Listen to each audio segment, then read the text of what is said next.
As promised, here is Craig Button making his first appearance on the show. You know what I always think? What? I should run in front of this thing. Yeah, I always right. run the face of it. I should just do it in real time. Why not? Run right in front.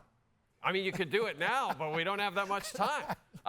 We got to talk about Auston Matthews. I'm surprised. I'm really shocked he didn't get to 70. And it wasn't for a lack of trying. 7 shots in the first period alone. Overall, though, Craig, you saw how devastated he was at the end of this game at not getting his 70. What stands out to you about his run-up to try to get to that 70 goal Celebrate mark? the brilliance of a significant accomplishment. I mean, it's the most goals anybody scored in the National Hockey League since Mario Lemieux.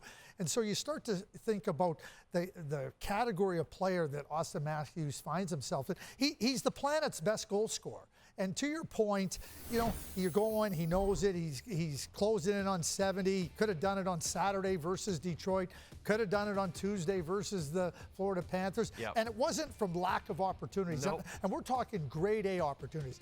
That's what makes a great goal scorer. When you start to look at all the metrics that matter for goal scoring, slot shots, inner slot shots, cycle chances, forecheck chances, he is number 1 in all those categories except for one where he's number 3, inner slot shots. And you think about him when he gets the puck on his stick. I'm always surprised when he doesn't score, not when he does score. So when you're doing all the things right, I mean, he had a shot blocked in this game by a defenseman, off the crossbar, yeah. Great saves by Tompkins. I mean, I think Auston Matthews, we're going to look back and go, Auston Matthews never scored against Matt Tompkins. Right. Matt Tompkins is going to celebrate this as Auston Matthews never scored on me. Right. So when you think about Auston Matthews, the brilliant goal scorer, 70 is like a nice number, but 69 speaks volumes about what this accomplishment is for. And I will say this. I don't think 70 is out of the realm of possibility in the future for Auston Matthews. 100%. Because he's that good. 100%. And then you talk about nice round numbers. 100's even better. You get to 100 assists if you're Nikita Kucherov. This season is incredible. The whole regular season, I mean. A couple of days ago, Connor McDavid gets to 100 assists and gets to that, as you called it once, the Mount Rushmore with Orr and Gretzky and Lemieux. And then a couple of days later, Kucherov does it too. It's incredible. Does that, in your mind, though, seal Kucherov as your Hart Trophy pick? Yes, it does. And it's 100 assists. He's the first winger to do that. We just talked about the company he's in. But when you think about how much ahead he is of the next scorer on the Tampa Bay Lightning, it speaks volumes about the value. And when we start looking at most valuable player, and I hang on the definition most valuable player to his team, I think it's Kucherov. And at the beginning of this season, no Vasilevsky. They were really struggling defensively. It didn't look very good.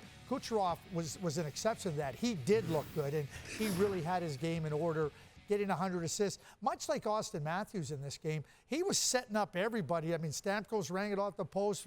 Braden Point was robbed, and then he finally got it. But again, you do the right things. You're able to create so much because of your brilliance and because of your playmaking. Kucherov is to the Tampa Bay Lightning in playmaking what Auston Matthews is to the Toronto Maple Leafs, a goal scorer. And let's get back to the Toronto Maple Leafs. Now we know they're facing the Boston Bruins in the first round. There's so many playoff scars for Leaf Nation about this Boston Bruins team. But at the same time, Craig, this is both these teams are very different now, right? They haven't actually faced each other since 2019. That's a long time. How do you like Toronto's chances against Boston in the first round? I like their chances. And where I really like their chances is with that offensive firepower they have. They're one of the best offensive teams in the National Hockey League. We just talked about Auston Matthews. Marner finding his way back into health. You got Nylander, you got Tavares who's playing well. But they also have found some scoring depth behind them. Some players now that can chip in and contribute. And that becomes a real positive for the Toronto Maple Leafs. I think that that's an area of their game that can really carry them against a Boston Bruins team, because there's a real misconception in my view about the Boston Bruins. We talk about the Toronto Maple Leafs defense. Oh my God, how can they win with that? The Boston Bruins defensive play, not very good.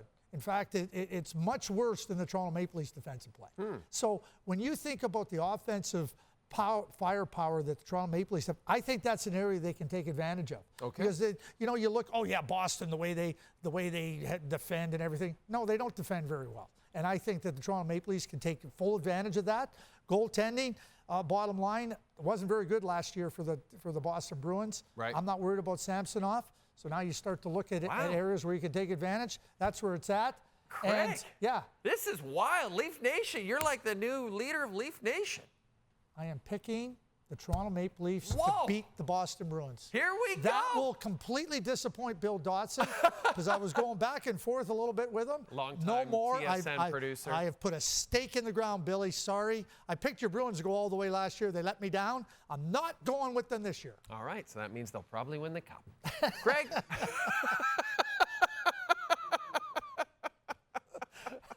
Are you ready to see the final NHL game in that tiny little arena in Arizona? Listen, I did a broadcast from that tiny little arena, the Mullet, Yep. right? And, you know, Yep. it's a great little atmosphere. And you know what? There'll be a send-off for the Arizona Coyotes, and away they go.